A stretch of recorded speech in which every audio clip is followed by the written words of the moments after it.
Oke, assalamualaikum warahmatullahi wabarakatuh. Selamat pagi, selamat siang, selamat sore, atau selamat malam. Pokoknya dimanapun dan kapanpun, semoga kalian semua diberikan kesehatan, diberikan kebahagiaan selalu pastinya. Oke, pada kesempatan kali ini saya akan membahas tentang surface fenomena atau fenomena permukaannya. Oke, perkenalkan terlebih dahulu, nama saya Fadil Rosyad dengan NIM 431141976. Untuk subbab yang akan kita bahas, yang pertama ada definisi, kemudian yang kedua ada metode pengukuran, dan yang ketiga yaitu ada pengaplikasian. Seperti yang kita tahu ya, setiap zat itu memiliki permukaan.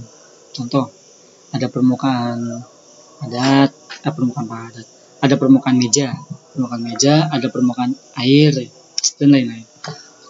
Jika suatu fase berada secara bersamaan, maka batas di antara keduanya itu disebut antarmuka. Jadi, batas di antara kedua fase itu yang bersamaan itu disebut antarmuka.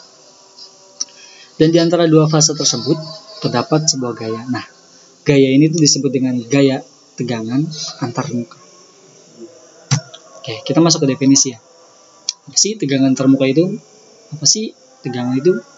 Tegangan termuka itu adalah gaya persatuan panjang yang terdapat pada antarmuka dua fase yang tidak dapat tercampur. Nah, pada fenomena permukaan ini tegangan itu ada dua, ada antarmuka, ada permukaan. Nah, tegangan permukaan itu terjadi karena adanya gaya kohesi atau gaya tarik-menarik antar partikel sejenis. Oke, next. Kita masuk ke metode. Untuk metode pengukuran tegangan antarmuka itu ada dua. Ada metode kenaikan kapiler, ada metode Dunoui. Metode kenaikan kapiler. Ada metode ini cuma bisa digunakan untuk mengukur tegangan permukaannya. Jadi untuk mengukur tegangan antarmuka itu gak bisa. Metode kenaikan kapiler ini memiliki prinsip. Bila suatu kapiler dimasukkan dalam labu berisi zat cair, maka pada umumnya zat cair akan naik dalam tabung sampai jarak tertentu. Dengan mengukur kenaikan ini, jadi ketika zat cairnya ini naik tuh, kita cuma mengukur itu ya. Dengan mengukur kenaikan ini, tegangan muka dapat ditentukan karena diimbangi oleh gaya gravitasi ke bawah dan bobot dari cairan tersebut. Oke, metode ini punya rumus gamma sama dengan 1/2 R jari-jari dikali H ketinggiannya, dikali rho, kemudian dikali gravitasi tentunya. Oke, kita masuk ke contoh soal ya. Oke, contoh, suatu sampel kloroform naik sampai ketinggian 3,67 cm pada temperatur 20 derajat Celcius dalam suatu tabung kapiler yang mempunyai jari-jari dalam 0,01 cm. Dan ditanyakan berapakah tegangan permukaan kloroform pada temperatur ini?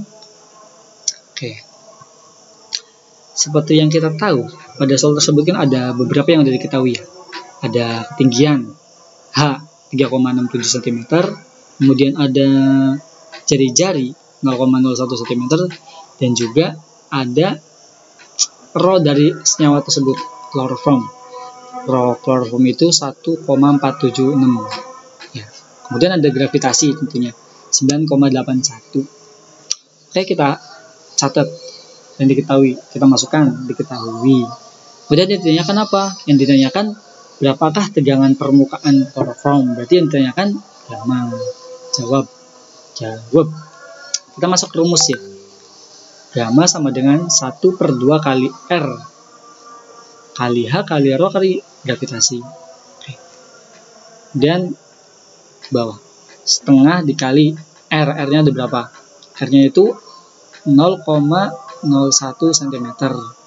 Kemudian dikali H ketinggian 3,67 cm dikali 3,67 cm dan dikali rho dari kloroform itu 1,476. Kemudian dikali gravitasi 9,81. dan dapat dihasilkan 26,6 giant per centimeter. Oke. Kemudian masuk ke metode kedua. Metode Dunoi. Nah, metode ini tuh bisa untuk mengukur dua tegangan ya. Ada dua tegangan permukaan dan juga tegangan termuka.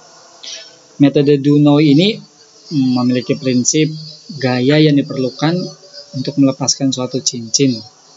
Gaya yang diperlukan untuk melepaskan suatu cincin platina iridium yang dicelupkan pada permukaan atau antarmuka adalah sebanding dengan tegangan permukaan atau tegangan antarmuka. Jadi si gaya yang diperlukan untuk melepas suatu cincin itu sama dengan atau sebanding dengan tegangan permukaan atau tegangan antarmuka. Oke, rumusnya gamma sama dengan yang dibaca pada petunjuk dalam dayang ini pada alat itu ya. Kemudian dibagi 2 kali keliling cincin dikali faktor koreksi. Paham ya? Oke, kemudian untuk pengaplikasian. Yang pertama, sabun cuci dalam membersihkan kotoran yang melekat pada pakaian. Kenapa coba? Kenapa? Yo. Jadi si sabun cuci ini tuh dibuat semaksimal mungkin untuk mengangkat kotorannya. Jadi kan si sabun cuci ini tuh bisa menurunkan tegangan permukaan itu. Jadi ketika tegangan permukaannya turun, si kotoran itu bisa dengan mudah untuk diangkat. Jadi kan pakaiannya bersih gitu. Kalau nggak ada kotoran kan pakaiannya bersih ya. Oke. Kemudian pengaplikasian yang kedua, mencuci pakaian dengan air hangat lebih bersih daripada air biasa. Oh, kenapa coba? Jadi ketika si air panas. Jadi ketika air hangat itu kan suhunya lebih besar ya daripada lebih besar. Kok lebih besar sih? Lebih tinggi daripada air biasa. Ketika suhunya tuh lebih tinggi, si tegangan permukaan itu semakin rendah. Jadi ketika tegangan permukaan rendah, si air itu bisa dengan mudah untuk mengangkat kotoran kayak pengaplikasian yang pertama tadi ya. Kemudian pengaplikasian yang ketiga, itik dan angsa dapat terapung di atas permukaan air. Jadi si itik dan angsa ini kan memiliki bulu ya, Jadi si bulu itu tuh nggak basah. Bulu itu tuh kering ketika ditaruh di atas permukaan air. Tapi ketika air tersebut ditambahi dengan sabun cuci atau deterjen itu kan si tegangan permukaan air itu kan akan menurun ya. Kayak tadi tuh, tegangan permukaan airnya akan menurun karena ditambahi dengan deterjen. Ketika tegangan permukaan airnya turun, si bulu itik dan angsa ini tuh bisa basah dan juga bisa ada kemungkinan untuk tenggelam gitu. Paham ya? Paham lah pasti. Oke, mungkin sekian yang bisa saya bahas, yang bisa saya terangkan ya.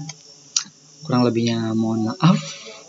Oh iya, jangan lupa follow IG saya ya. Tuh IG-nya tuh.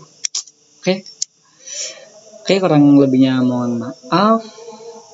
Assalamualaikum warahmatullahi wabarakatuh. Bye bye fever.